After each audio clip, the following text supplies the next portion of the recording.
du sujet. Quel est le rôle de ces différents organismes internationaux? Et j'espère que la fois prochaine, vous allez travailler un peu plus avec ces documents qui sont publics et il y a des analyses vraiment très, très intéressantes et approfondies. Без сканирования. Без сканирования. Да. Окей.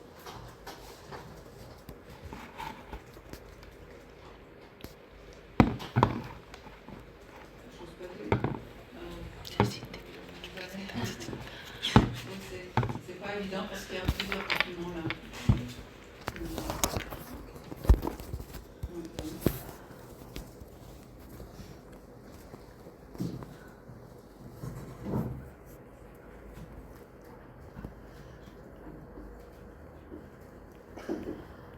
Donc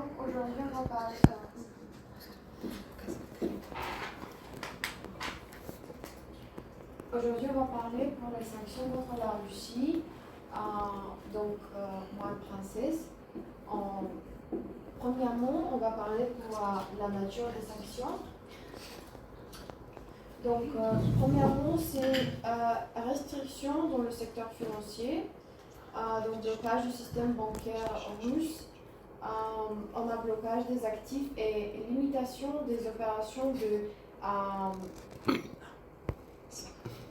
45 grandes banques russes, exclusion de plusieurs banques clés du système de paiement SWIFT, restriction visant la Banque centrale de Russie et certaines transactions financières, limite sur les dépôts des ressortissants russes dans les banques de l'UE, interdiction liée aux cryptoactifs et la fourniture des conseils financiers.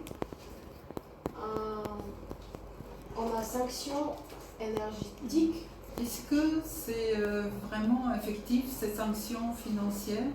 Comment la Russie répond à ces sanctions financières?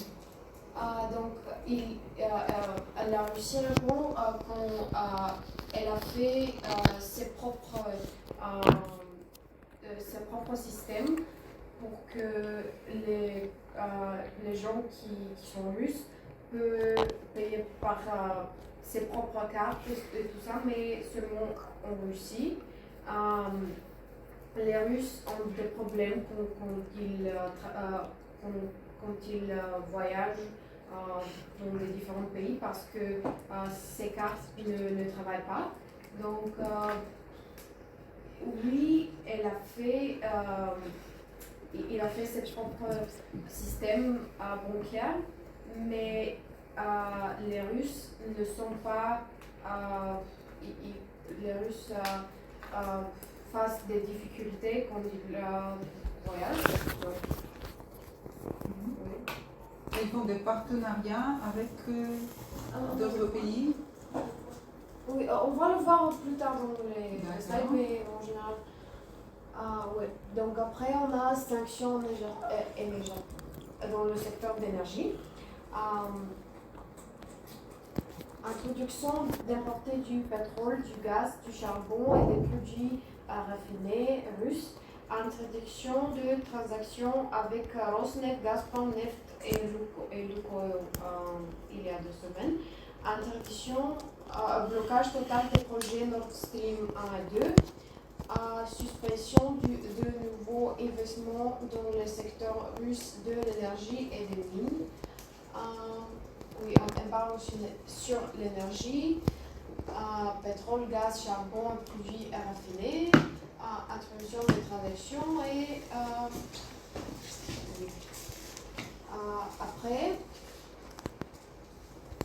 après on a sanctions dans le secteur, commerce et contrôle à l'exportation. Interdiction d'exporter des technologies avancées, des biens à double usage et du matériel à finalité militaire vers la Russie. Interdiction sur les produits de luxe, les fruits de mer, l'alcool, des cosmétiques, les diamants et l'or. Interdiction des opérations l'opération du transport russe et de certains services maritimes. Oui, on a aussi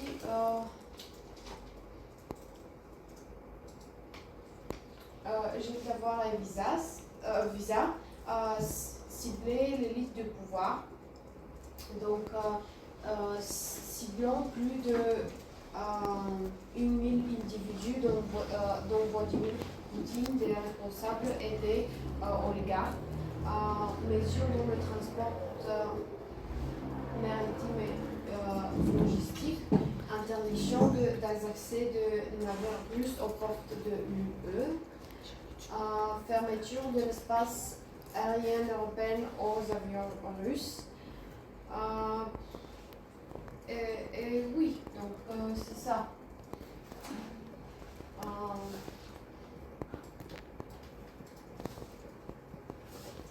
Nous avons continué à qui a pris la décision.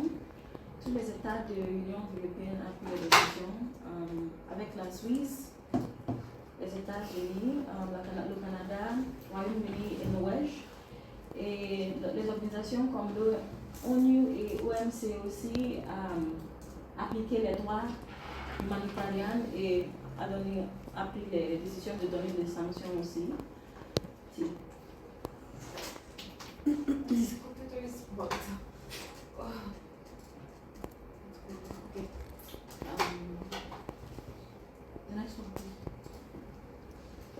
Donc, l'impact sur la Russie, c'est qu'il y a une récession de 2,1%. Il y a le taux d'inflation de 18% aussi. Elle gère de 3 millions de dollars de ses ressources.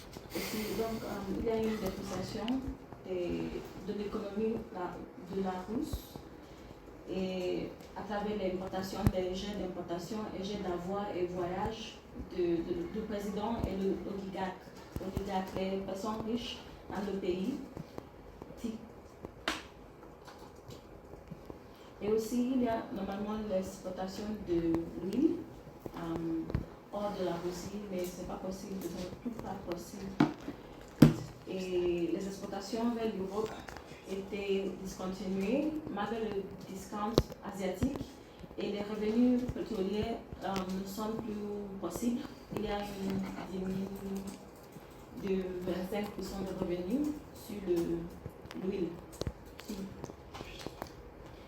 L'effet, c'est que, comme le militaire, la défense et l'automobile, ils ne peuvent pas exporter et importer les produits comme ça. On a aussi la difficulté du voyage, investissement aussi à l'étranger. Et il y a l'immigration hors du pays. Les personnes de la Russie ont tout quitté le pays. Il y a toujours une grande baisse de productivité et fin d'innovation en Russie maintenant. Est-ce qu'on peut dire combien de personnes ont fui le pays, combien de cerveaux ont fui le pays? Parce que si on dit fuite des cerveaux, oui, probablement c'est comme ça, probablement, mais quel est l'effet? Est-ce que l'effet est vraiment très grand, énorme, ou pas tellement? Parce qu'il y a des chiffres différents provenant de différentes sources qui portent sur des milliers et des milliers qui ont choisi de partir de la Russie. Mais est-ce que vous avez trouvé d'autres sources, d'autres chiffres? On va le mentionner avant la fin de l'évolution. D'accord. Donc, effet sur les partenaires. Les sanctions imposées à la Russie ont eu des effets importants sur ses partenaires. Pour les pays européens, elles ont provoqué une hausse rapide des prix de l'énergie, une inflation élevée et des pertes économiques. Pour les entreprises qui ont dû quitter le marché russe, les chaînes d'approvisionnement ont été perturbées, notamment dans les secteurs du métal, de l'automobile et de la chimie. Pour les partenaires plus proches de la Russie comme la Chine, l'Inde ou la Turquie, Les sanctions créent à la fois des opportunités et des risques. Ces pays ont augmenté leur échange avec la Russie et achetant du pétrole à prix réduit ou en exportant des produits interdits, mais ils sont aussi exposés à des pressions internationales et à l'annonce de sanctions secondaires. Au niveau global, les sanctions ont réorganisé les marchés de l'énergie et du commerce mondial, isolant davantage la Russie tout en renforçant cette dépendance économique envers la Chine.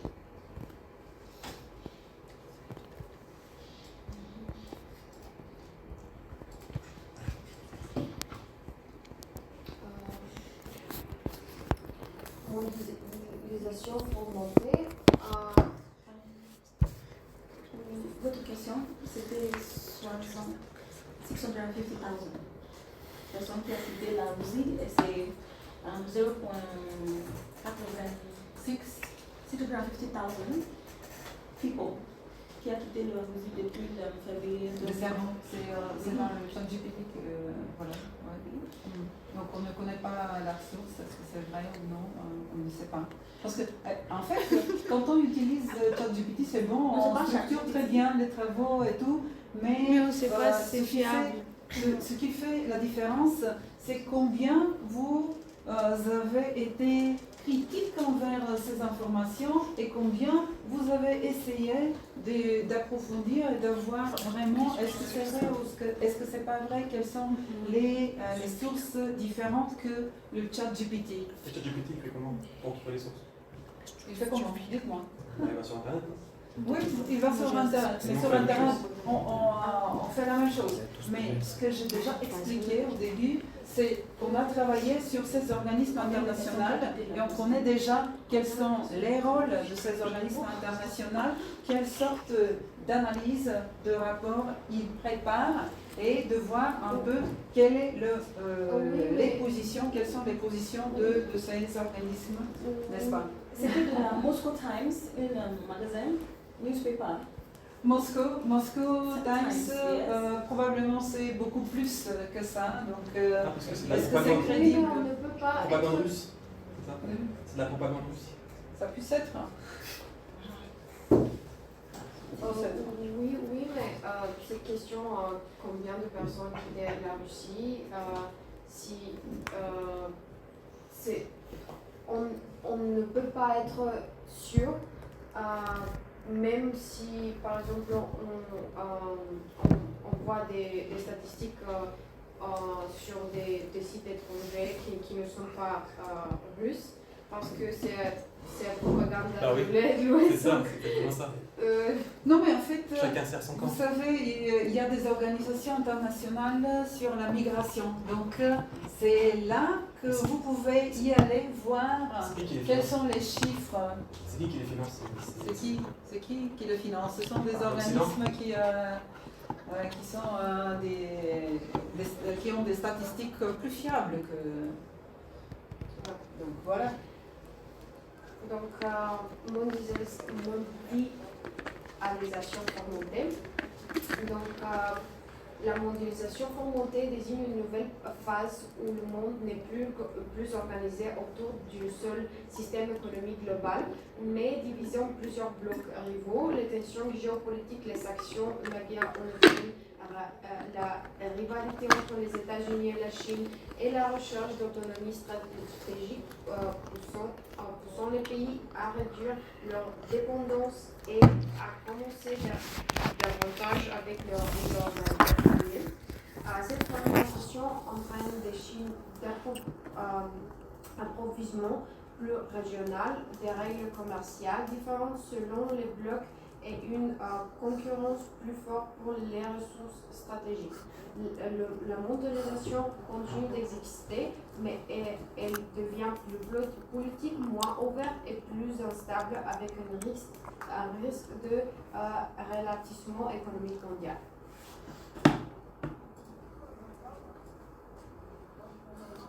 Oui. L'autre, sorry. Vous avez demandé comment la Russie les gens. Ce qui se passe, on a enlevé la Russie de l'utilisation de Swift. Donc maintenant, ils utilisent le SPF qui est un système russe et aussi IPS qui est un système de la Russie. Et normalement, ils ne peuvent pas obtenir les dollars, donc ils utilisent les autres monnaies pour faire les transactions. Ok. On a déjà mentionné qu'il y avait la suspension de visa de même Poutine et tous les riches. Aussi, il y a le gel d'avoir de tous les riches et les agents qui étaient hors de la Russie. On a dit qu'il y a 0,85% de fuite de cerveau, de maintenance de la Russie aussi, et coopération réduite de tous les pays avec qui ils travaillent avant. Yes.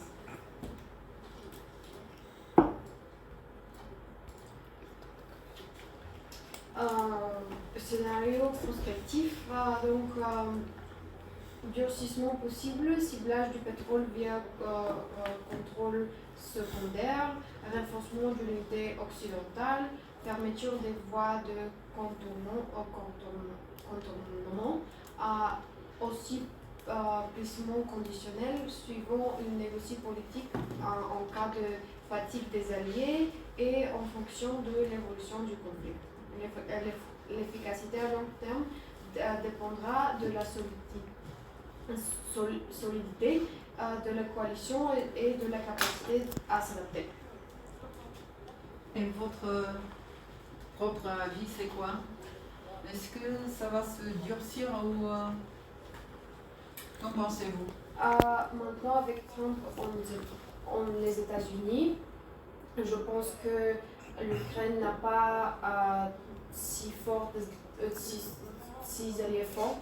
Donc, dans peut-être une année, l'Ukraine va peut-être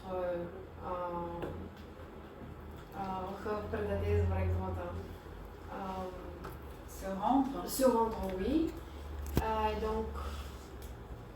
Et donc on va avoir une paix entre la Russie et l'Ukraine.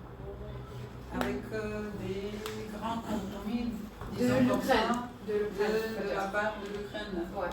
Et les autres, qu'en pensez-vous? Est-ce que ça va s'aggraver cette situation? Je n'ai pas compris la question. Tu n'as pas compris la question?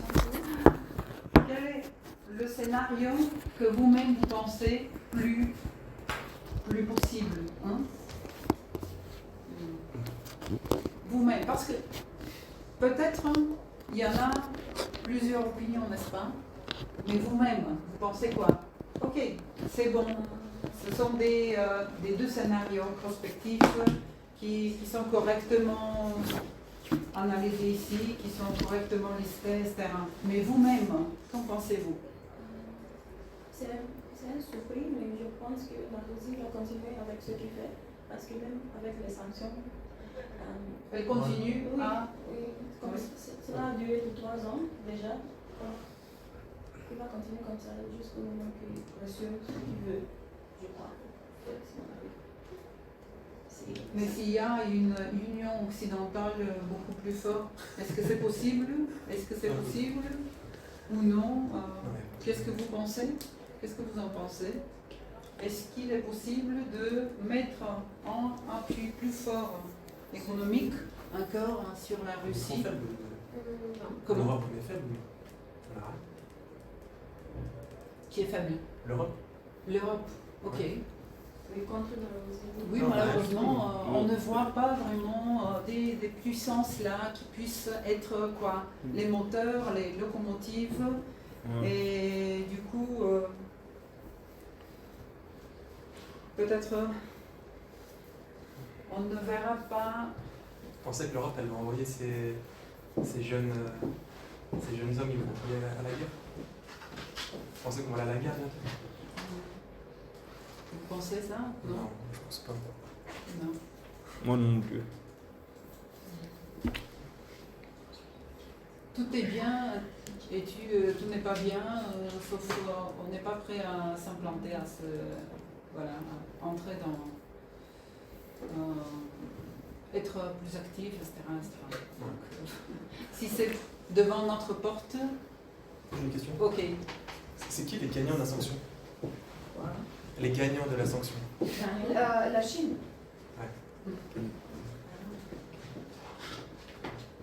Ok. D'accord. C'est ce que dit ChatGPT aussi, n'est-ce pas? Non, c'est une question. C'est une question, c'est pas. C'est bien. Alors, que pensez-vous? Je veux voir quelle est votre idée sur tout ça. Pour l'instant, il n'y a pas une réponse correcte ou pas correcte. Ce sont des prévisions, ce sont des pronostics. Vous, personnellement, qu'en pensez-vous? Vous avez d'autres cours ici et vous pouvez puiser des autres cours ici en ce qui concerne les politiques, etc. etc. Peut-être vous êtes des spécialistes beaucoup plus grands que nous, les économistes. De point de vue économique, on voit que cette puissance ne s'épuise pas, n'est-ce pas, pour l'instant? Même s'il y a des grandes sanctions et tout. Ouais, mais ils vont éventuellement finir de personnes.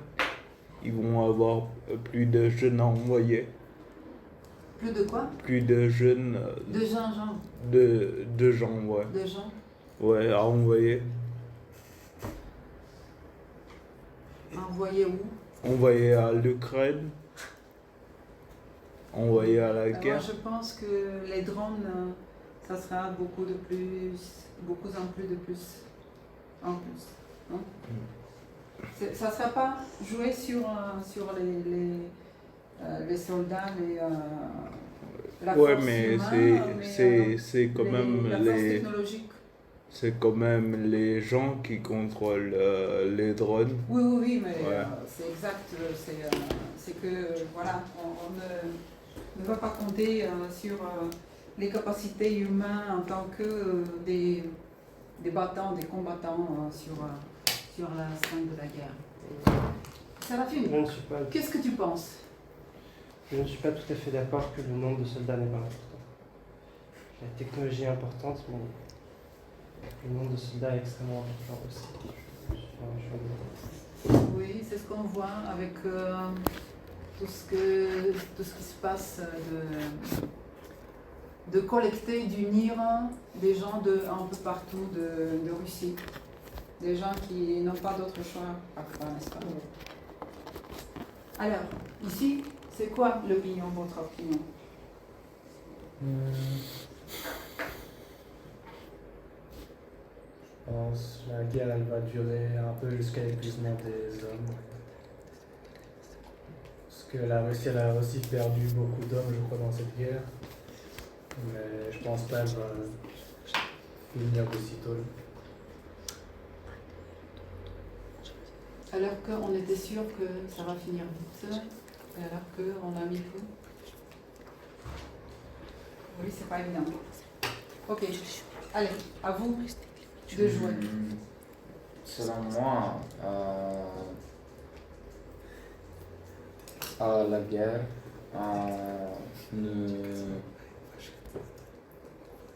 ne va pas continuer. Par exemple, Zelensky, il est entré entre les négociations avec la Russie pour les concessions Territorial. territoriales. Concession, n'est-ce pas? Et c'est la première fois qu'il a discuté des concessions. Oui, mais parce qu'il voit la défaite, peut-être? Oui, c'est possible.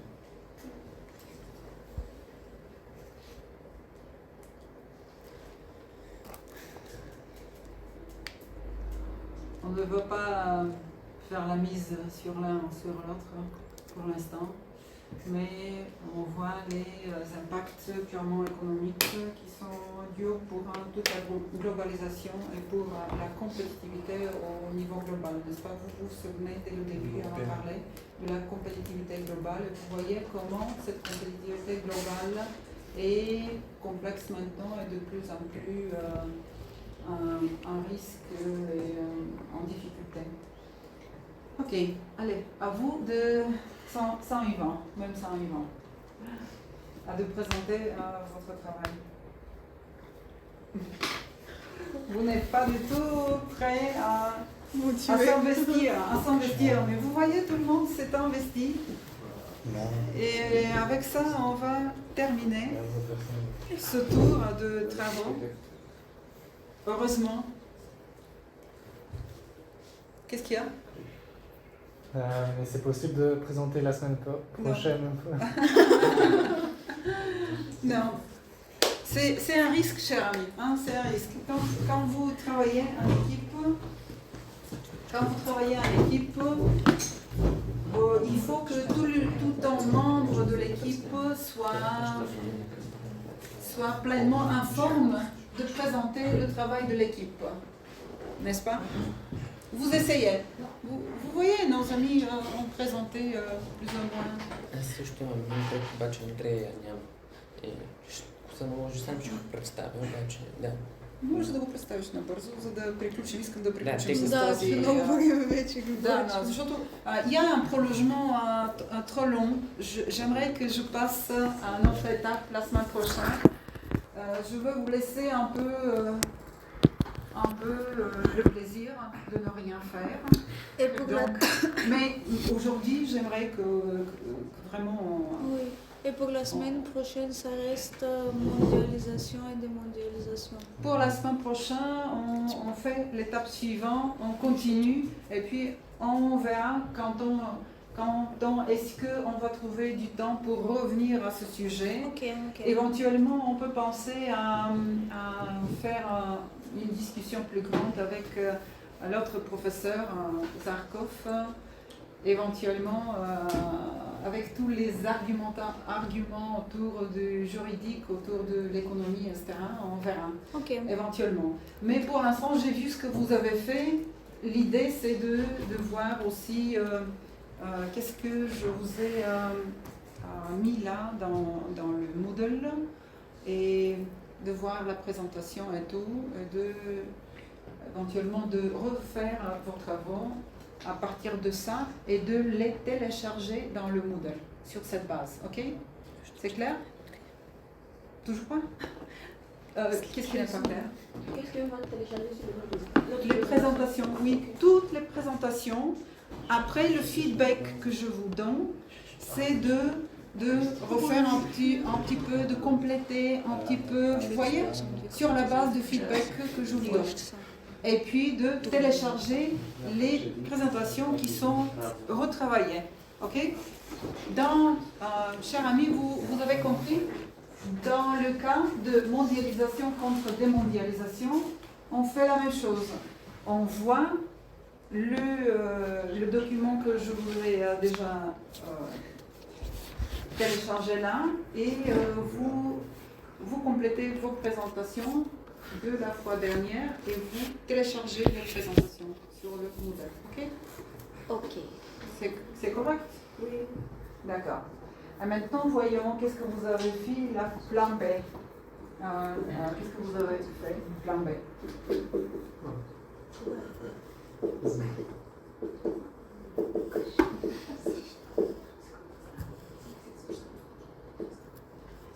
Ok. C'est quoi le problème avec les prix? C'est quoi le problème avec les prix? Alors, le premier problème de ce qu'on parle, c'est la flambée des prix de l'énergie en Europe, mais aussi de l'inflation générale. Pour introduire, depuis quelques années, il y a plusieurs déjà. il a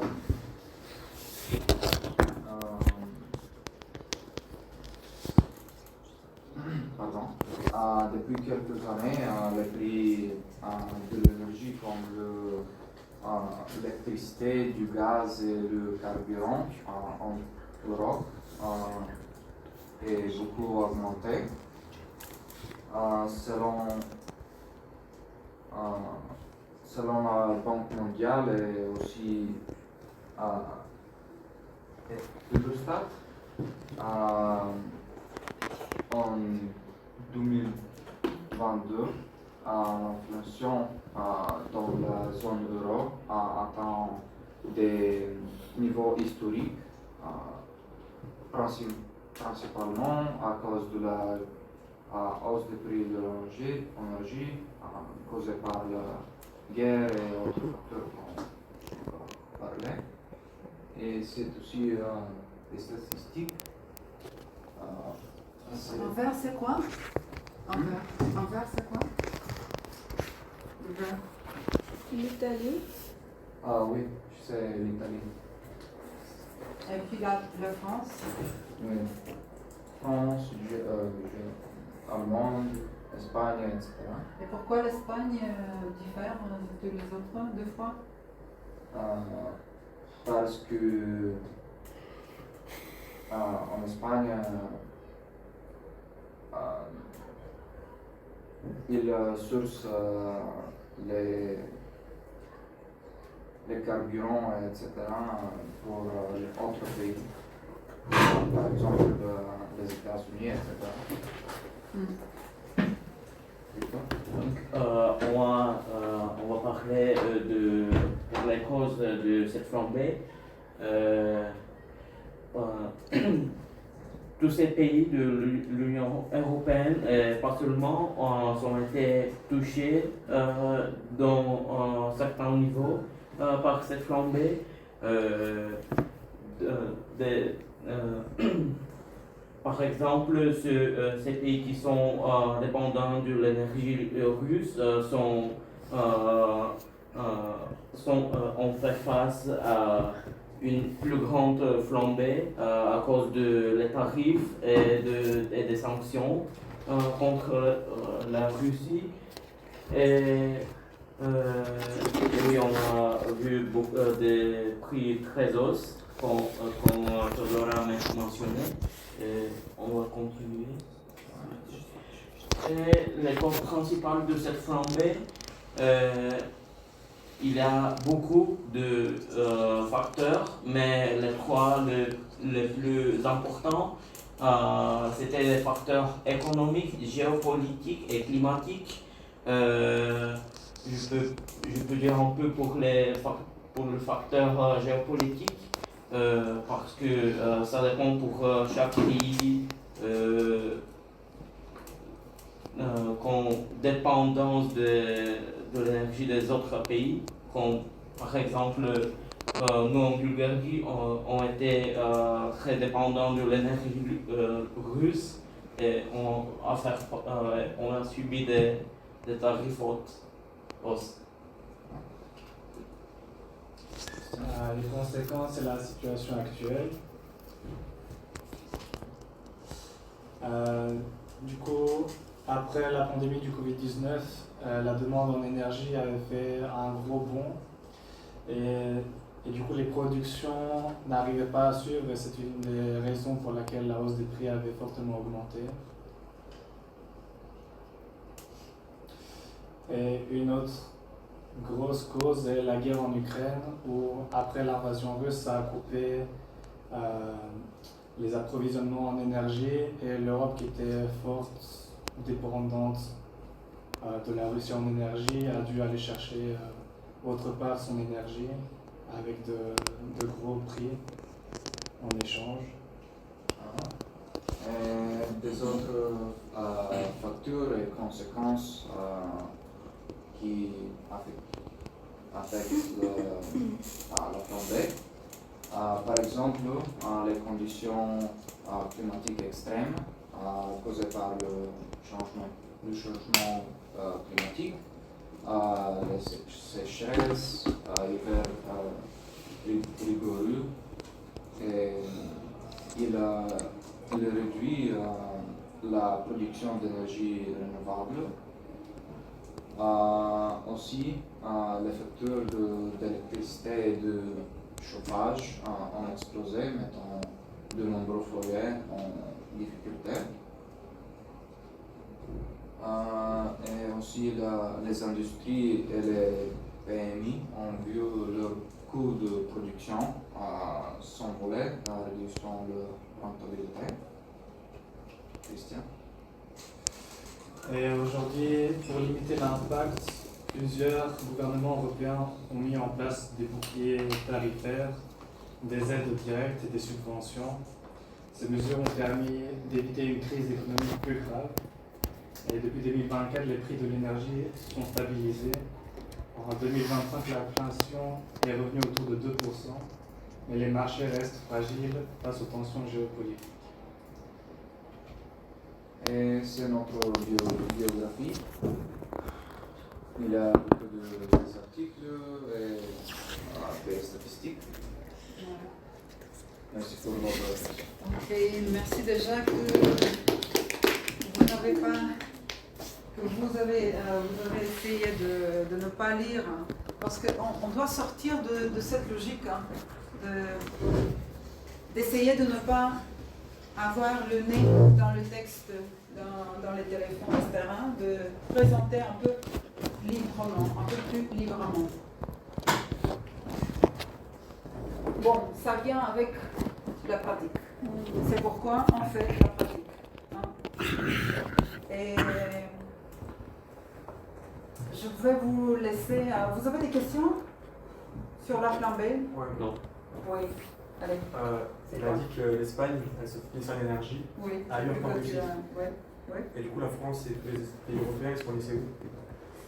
Ils sont quoi? Ils se fournissaient où en énergie?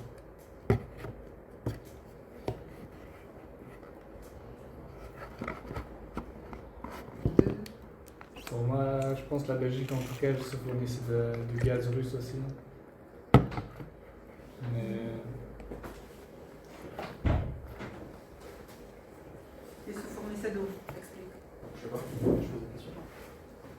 Parce que si c'est de la Russie, c'est un peu bête de déclarer. Enfin, limite d'aller faire la guerre.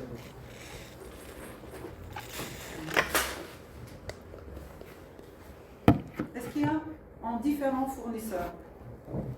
Les États-Unis. Les États-Unis, Ouais. les Émirats.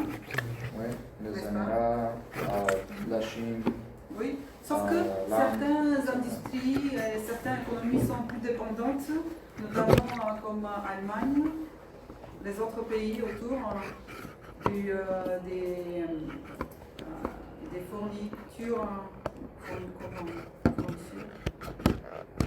des fournisseurs qui proviennent de la Russie à la région à cause de la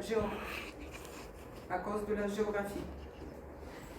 Mais si le prix est 2 fois plus bas en Espagne, ça veut dire que quoi? Peut-être ou bien ils n'utilisent pas autant que les autres. Est-ce qu'il y a sanctionné la Russie? Qui a sanctionné la Russie? C'est qui? C'est l'Union européenne?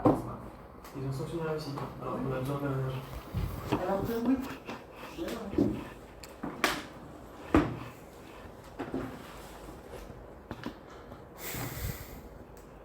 Oui, c'est pas évident.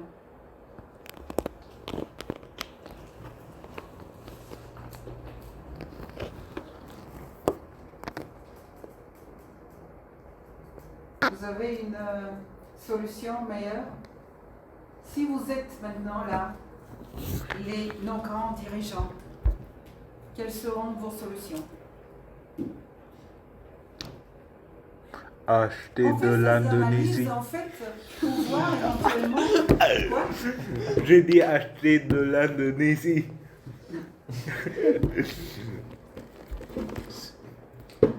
Si j'étais dirigeant de l'Europe.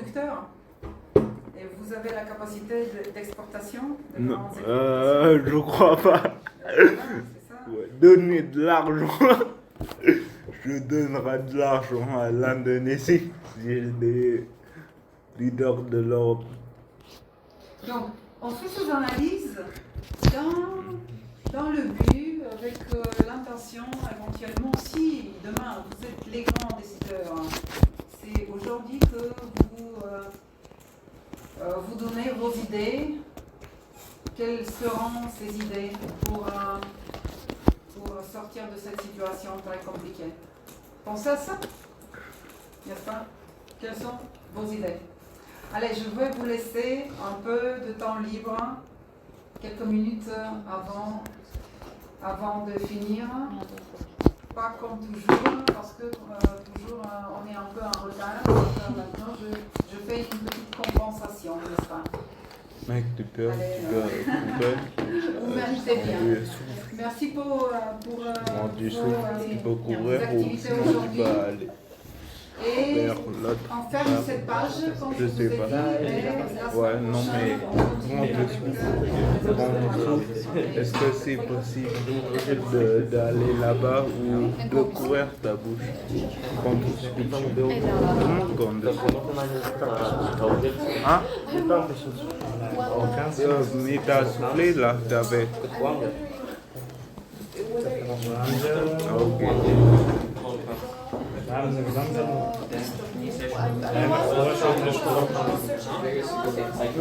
Mec, pourquoi d'utiliser en lunette, tu fais l'intelligent? Ouais, tu fais l'intelligent. Tu es trop smart.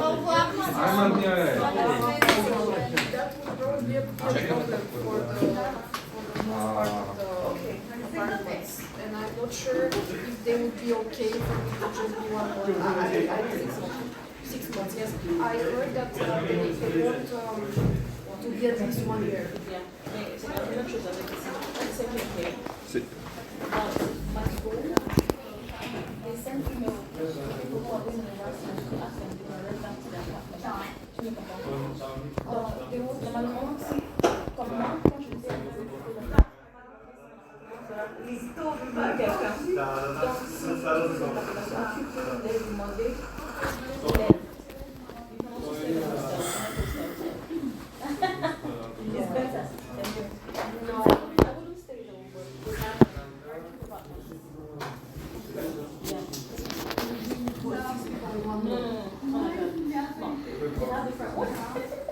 I have a term because my project with the Erasmus project with my